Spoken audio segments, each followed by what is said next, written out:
E a galera esperta, que é o professor Beto Brito do canal Literatura Legal, e hoje nós iremos falar de gêneros literários. Por quê? Porque esse é assunto da prova dos meus alunos do primeiro ano do Colégio Contato, e aí eu quero ajudá-los. Então, já que eu estou ajudando, vai logo aqui, ó, curtindo e compartilhando com seus amigos. Vamos divulgar esse canal, vamos bombar, pessoal. Então é o seguinte, quer saber sobre gêneros? Então chega mais. Pois bem, galera, os gêneros literários que foram definidos de maneira clássica por Aristóteles são 3, tá certo? Então vamos lembrar por que ele classificou esses gêneros literários. Ele estava fazendo uma pesquisa em seu livro chamado Poética sobre o que era um texto literário e o que era um texto não literário. Pois foi ele que definiu o que era literatura como arte da palavra. E ele viu que muitas vezes os textos poderiam ser artísticos e outras vezes não. Na maioria das vezes, na verdade, os textos não são artísticos. Por quê? Porque pessoas comuns produzem textos todos os dias. Mas quando eles são artísticos, eles só podem ser de 3 tipos. Líricos, narrativos, que naquela época ele deu o nome de épicos, certo?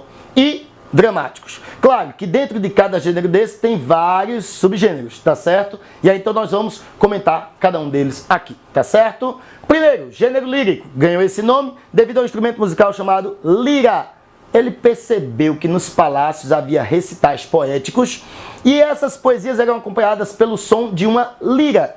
Como tinha o acompanhamento do som da lira, ele disse, já sei, o nome desse gênero será lírico.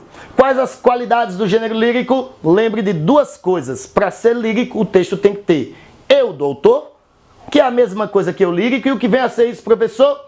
É a voz que fala no poema. Como o texto lírico tem o objetivo de expressar sentimentos, essa voz que fala no poema, ela tem a função de expressar sentimentos. Além disso, ele tem que ter também musicalidade. Por quê? Por conta da música que acompanha. Olha, essa coisa da música acompanhar o poema era uma coisa da antiguidade clássica. Depois disso aí, ó, a música foi para o seu caminho, a poesia ficou sozinha. Mas dizer que a poesia perdeu a música não é dizer que ela perdeu musicalidade. Ou seja, os textos podem possuir musicalidade. De que maneira? A partir de recursos rítmicos.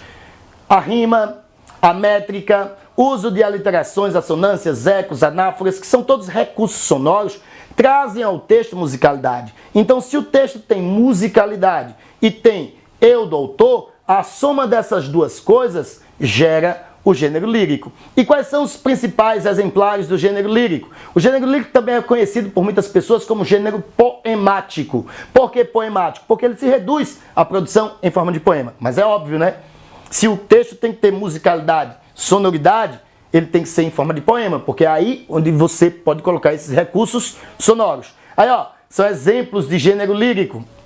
O soneto, a ode, a elegia, a écloga, o epitalâmio, são todos, a sátira também, aquelas que Gregório de Matos fazia, por exemplo, são textos líricos. Por quê? Porque expressam uma visão do autor.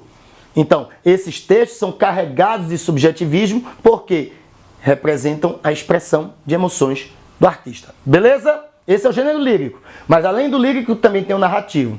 Narrativo que também pode ser chamado de épico. Esse aí é o mais comum à humanidade. Por quê? Quando ele começou lá na Antiguidade Clássica, ele só era produzido em forma de poema. Por isso que as pessoas confundem épico com epopeia, certo? Na verdade, hoje em dia a gente chama épico de epopeia e epopeia de épico. Porque épico passou a representar apenas o gênero narrativo dentro da poesia. Como hoje em dia a produção em prosa é muito mais evidente, chamamos de textos narrativos aqueles que são produzidos em formato de prosa, tá certo? Existem inúmeros tipos de textos narrativos. E o texto narrativo ele nasceu com o objetivo de narrar fatos, ou seja, fazer um relato de fatos. Ah, professor, então quer dizer que a qualidade do gênero lírico é expressar sentimentos. Exatamente. E a qualidade do texto narrativo?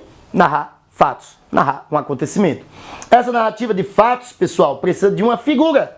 Assim como tem o eu do autor no texto lírico, tem o narrador no texto narrativo. Esse narrador ele pode contar a história em primeira pessoa ou terceira pessoa. Lembrando, quando ele narra em primeira pessoa, ele é além de narrador, personagem. Quando ele narra em terceira pessoa, ele passa a ser um observador, olhando a história por fora, relatando os fatos, ok?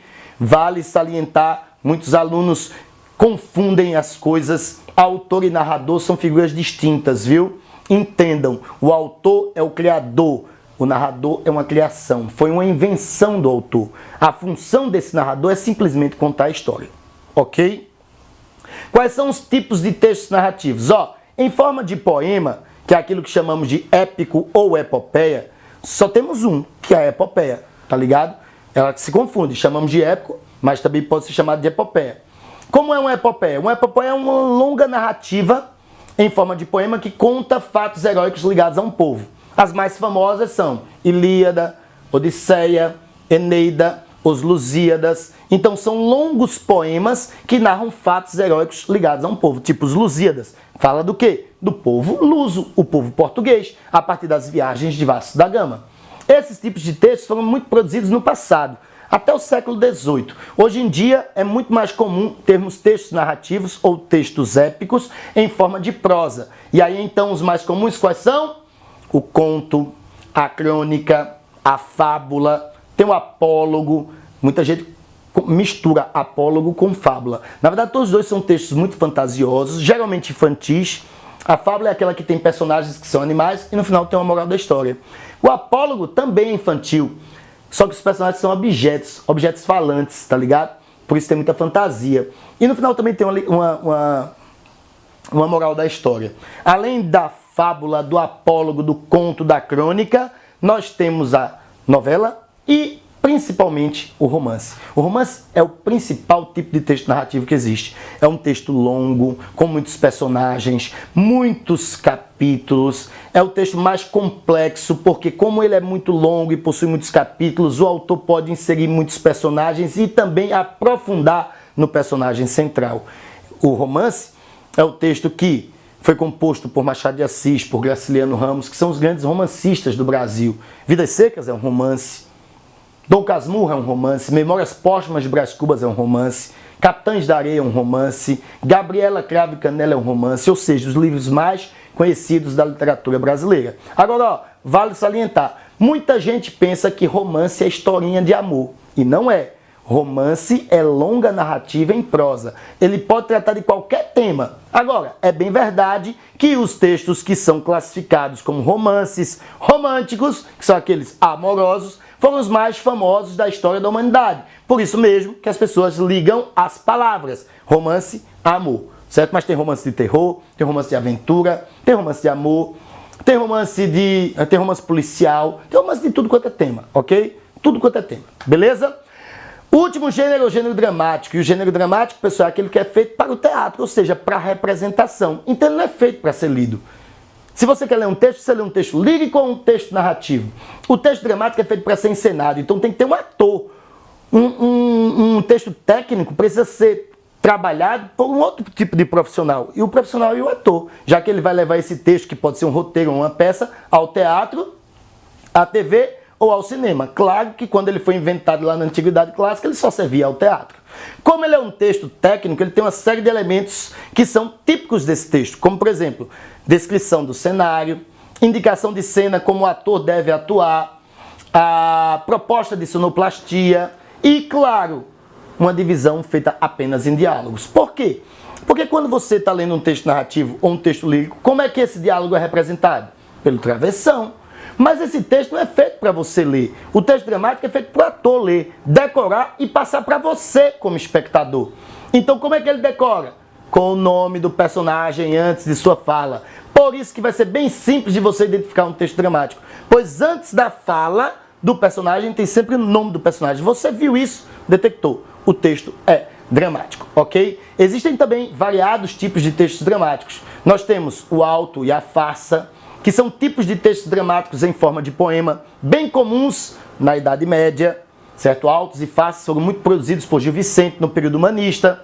Na Idade mais moderna, certo? Na contemporaneidade, Ariano Suassuna foi um grande autor de autos e farsas, como por exemplo o Auto da Compadecida. O Auto da Compadecida é de autor nordestino. Ariano Suassuna é paraibano, viveu em Pernambuco, a vida dele se confunde com Pernambuco, e ele é autor de um grande auto da pós-modernidade, inspirado, claro, nos autos medievais, de Gil Vicente e tudo mais. E na produção em prosa, nós temos como tipos de textos dramáticos a comédia, a tragédia e versões mais atuais como a tragicomédia, tá certo? Vale lembrar, por exemplo, de uma tragédia famosíssima na literatura mundial, como Romeu e Julieta. Shakespeare era dramaturgo, pessoal. Muitas pessoas pensam que aquilo é um romance. Não é um romance, é uma peça, é uma tragédia. Foi feita para ser encenada. Ele é um dos maiores nomes do teatro inglês. Beleza?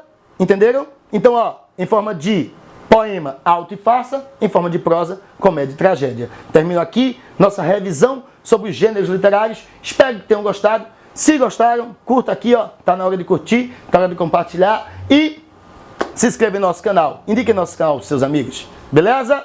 Tá bom então? Até mais, pessoal. Boa prova. Tchau.